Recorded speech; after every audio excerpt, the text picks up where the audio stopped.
Hi there, welcome to the module 1 and lesson 2 of the internship program. I am Ankush Anand and I am going to be your mentor in this internship. Today we are going to talk about how websites works in this module. And as you know that we are learning about web technology and we already know how internet works. Now we have a better idea about how things work on internet, and now we can understand how websites specifically work, so that we can start learning the web development as well using WordPress. So it's time for us to switch to the topic, and I hope you remember what we learned last time about internet and all these things. So now, keeping all those things in mind, we are going to explore the world of the uh, websites. Okay, so let's start the lesson today. So here I would like to start with the same diagram I used last time, which is this diagram that we had about browser getting the information from DNS server and all those things, right? So here, whenever you visit a website, we already know this thing, but let me just give you a recap.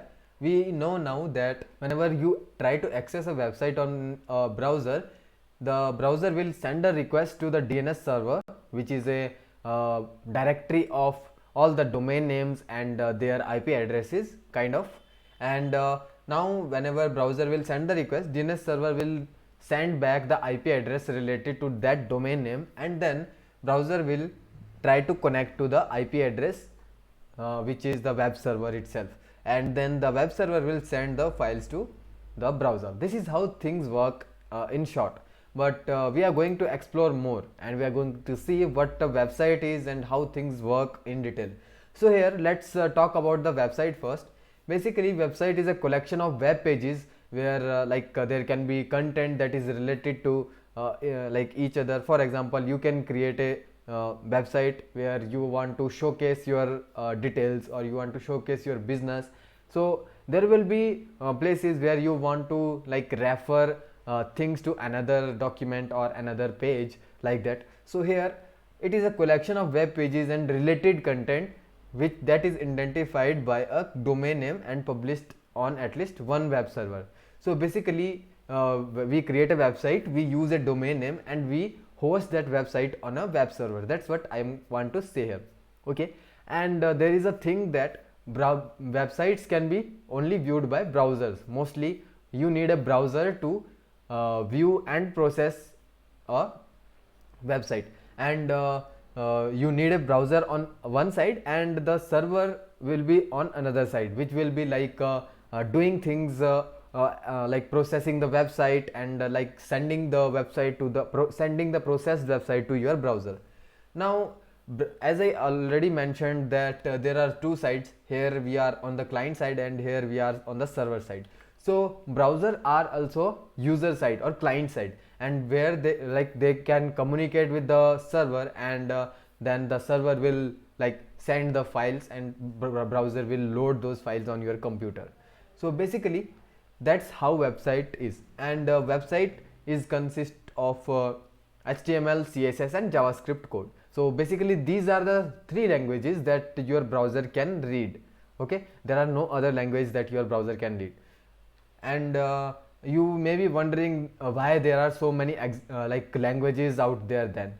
So basically, whatever, it doesn't matter how you created your website, in the end the code of the website is always going to be HTML, CSS, and JavaScript. So you may be using anything like WordPress, or you can do the self coding, you can do use any other like Webflow, Wix, or anything you can use.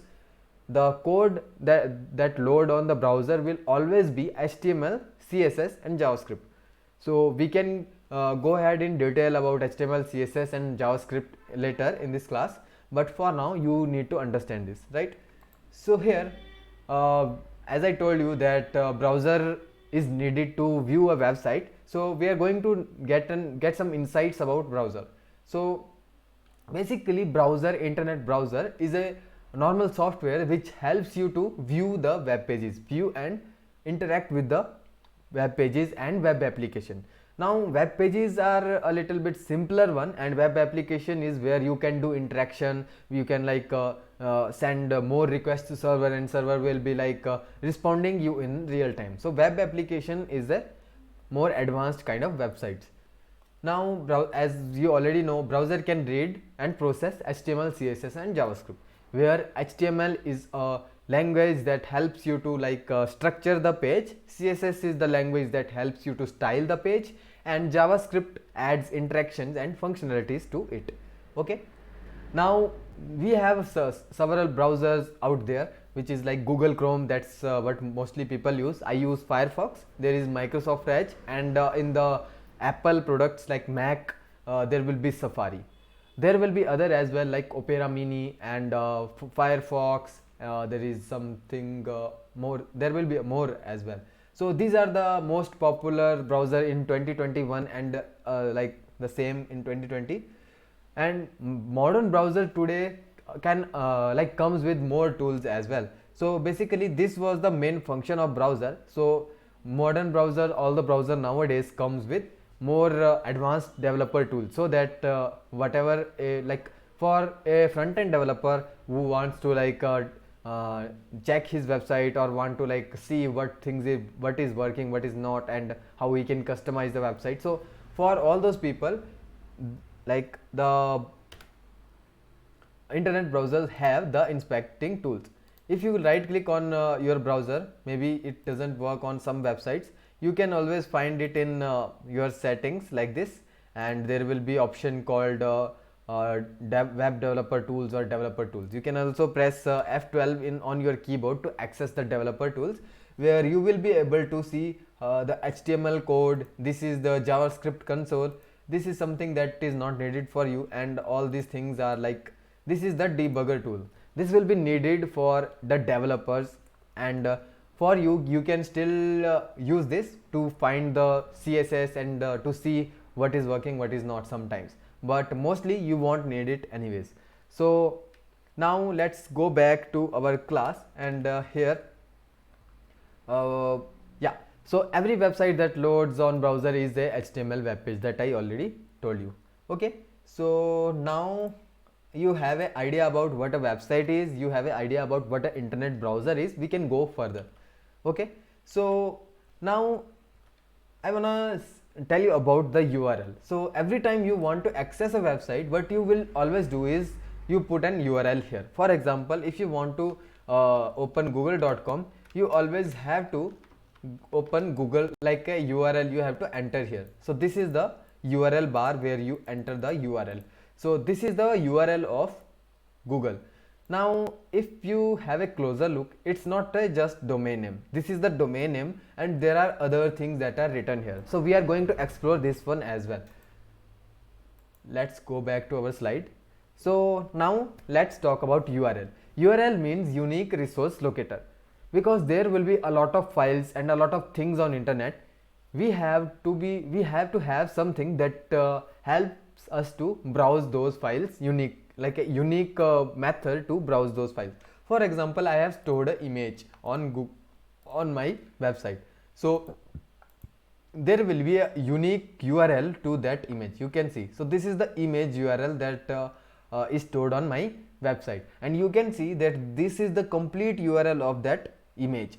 If someone tries to load it, the image of my website will load. Okay, so this is how this unique resource locator means.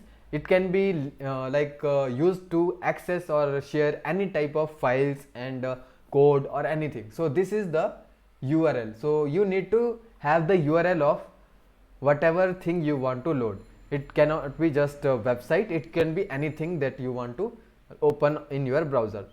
So you need a URL. Now URL and domain name seems to be same, but they are not same. Domain name is not similar to URL. If you see here, this is a example, this is a domain, this is a URL. Here you can see the domain name is ankushanand.com, but when I add this HTTPS with it, it becomes a URL. Okay. Now a URL is nothing more than the address of given address of a given unique resource on web. So there can be any type of resource in terms of file, or maybe it is a image, or it's a document, or maybe it's a code. So as I already told you, that URL is just a unique address of a file on web. Okay, so this resource can be like yeah, that's I already told. Now this is the example, and it's linked to the home page. Mostly whenever you are loading a website like google.com or something, where there is nothing written in the end, it will actually load the file called index dot whatever. So whenever you load a domain name with the https or www with it, so the index.html or index.php or whatever index file there is, that will be loaded as home page. If there is no file on the root folder called index or something, the website will not load. So basically this is the file that the browser will automatically look for whenever we are trying to load a domain name.com with the https protocol. So this is what you need to know about URL. Now I mentioned HTTP protocol earlier as well in the last class. This time we are going to use it, because whenever you use a website, you will always find there is something written HTTP or HTTPS with it. So basically this is the protocol that is used to view the web pages. Okay, so this is the protocol that is used to access the web pages from web server, and whenever you are viewing a website, there will be always HTTP or HTTPS with it. Sometimes browser hide this, but it will be always there. If you click on the link, you will always find it here. Okay, so basically this is what like the HTTP protocol is used for, and I already told that HTTPS is a secured version of the protocol. Okay, so now let's talk about the URL a little bit more. This is how a URL looks. This is the home page of my website ankushanand.com. So whenever I am loading ankushanand.com, this specific file will be loaded in the browser. And now if you see this link here, so this is also a URL which is linked to my image. Now let's talk about what it is. Okay, I have divided all these sections into like different colors and formatting, so that I can explain all of these here. So here you can see there is this domain thing here. Okay, there is this protocol that we already know. This is the file name, and there is this 4 and 5, the like 4th point and 5th point. So we will explore all of them here. So basically you already know the HTTPS is a protocol where this is how you write a protocol name, and then this second is the domain name, and here in the third you have the file name with the extension, and here on the fourth thing, you can see this is a directory. So like whenever you try to open a file, I will just switch to my screen here. Whenever you try to load a file on your computer, let's open this folder. So here this is a folder, right? I will just open it. So whenever you open a file folder, you can see there is this directory of the file here, directory of the folder here. So this is how the things work on internet as well. You will have the same thing here on the website also, but the slash will be /. So here this is what the directory means. So here this is the root folder, and in the root folder there is a folder called WP content, and in that folder there is uploads. In that folder there is 2020, and then in 2020 folder there is a 10 folder which contains this file. So this is what this specifically means. So this is how things work, and this is the autonomy of URL. Okay, now websites can be of two types. You know about how to access a website, what protocols are used, how to access it using the browser. Now it's time to know what type of websites there can be and how they are processed. So there are two types of website that can be there. Okay, so basically there will be static websites and there will be dynamic websites. or pages. Static website is when your website have individual pages that are linked to each other, or maybe you are not linking them, but you just have individual pages which are not uh, which are all self-contained. There is no like relation or shared files within them. So here, if for example, if I create a home.html file, I write the code of home page completely in it. Then I write the code of services.html, and I write the code of services page as a whole in the file. So all these files, all these three files will contain like the code of that page itself.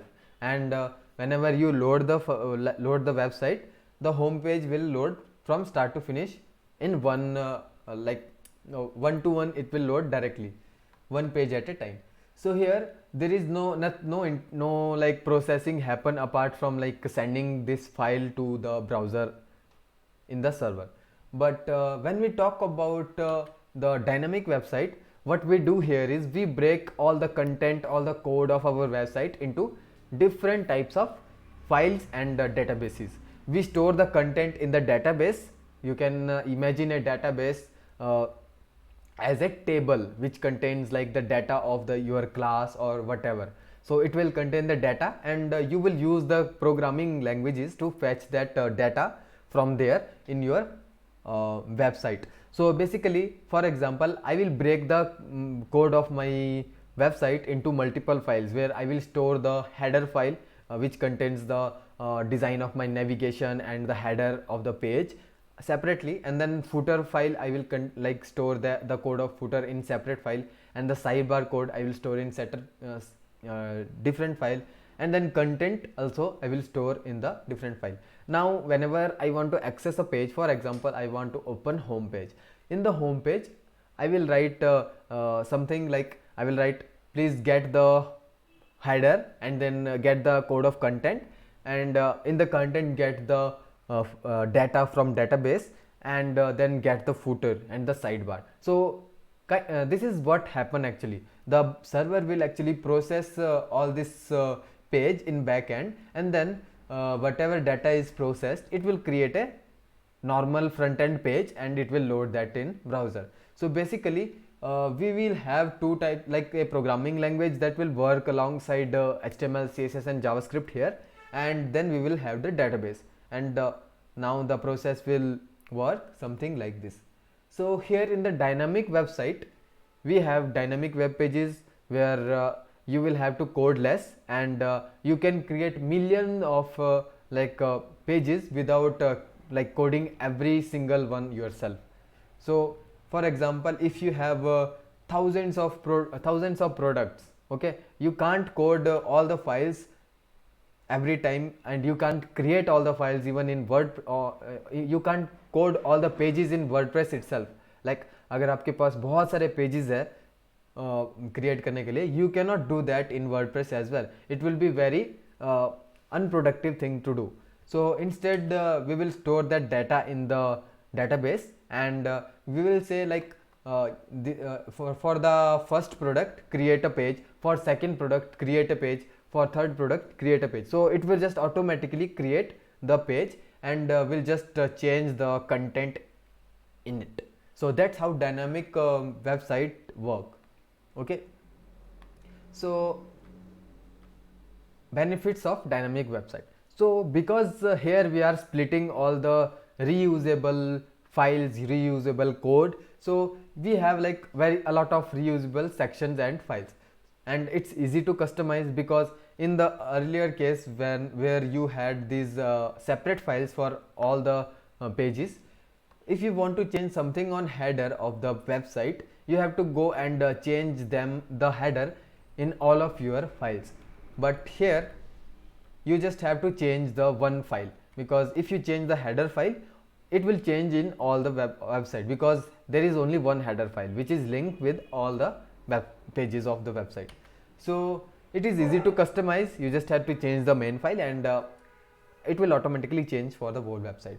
And also it will help you to like there will be need of less code to be written, and it will also reduce the size that the size of the storage that it will take. So lesser code helps to reduce storage uses of the server as well. And as I already told, it will be really easy to generate thousands and millions of the websites pages. And yeah, it will be also helpful to create interactive and fast web pages in case of advanced website. If you want to create a really advanced website, you cannot like go ahead and create every page and write the code for all the pages itself. So it will just be good to create a dynamic website. Okay, so here if you are creating a dynamic website, this will be the thing. So in the front end, HTML, CSS and JavaScript is used. Front end means the browser side, the client side, but which is loading on your browser. So it will be HTML, CSS and JavaScript. And on the back end, on the server side, where the website is being processed and everything is happening, there you may find out other languages as well: PHP, .NET, Python, SQL and .asp and a lot of others as well. So here your website will be processed by server, and then it will convert it to HTML, CSS and JavaScript. Although there will be always HTML, CSS and JavaScript in original code as well, but this will actually help you to get the information. Like here I have created this header section, and whatever content is needed, I will code that content part using the server side programming languages. But the design, the functionality, the styling and the interactions, that always will be created using HTML, CSS and JavaScript. So here we will be writing a mixture of the front end languages as well as back end languages, where for the front end languages are responsible for the design and the interactions, but the back end languages are responsible for getting the content, fetching the content and like arranging it or whatever. Okay, so this is how things work on this is how website works. And if you want to know more, you can always ask me in the forum as well as in the community, and you can also like send me a message or something. If I am available, I will let you know. You can always ask questions in the groups. So that's how the website work, and I hope you have a better idea about how things work on internet, how things work, how the website works. And now the next time we will learn about a lot of other things as well. So let's keep learning, let's getting better at web design and WordPress, and I hope you a good day. Okay, thank you very much.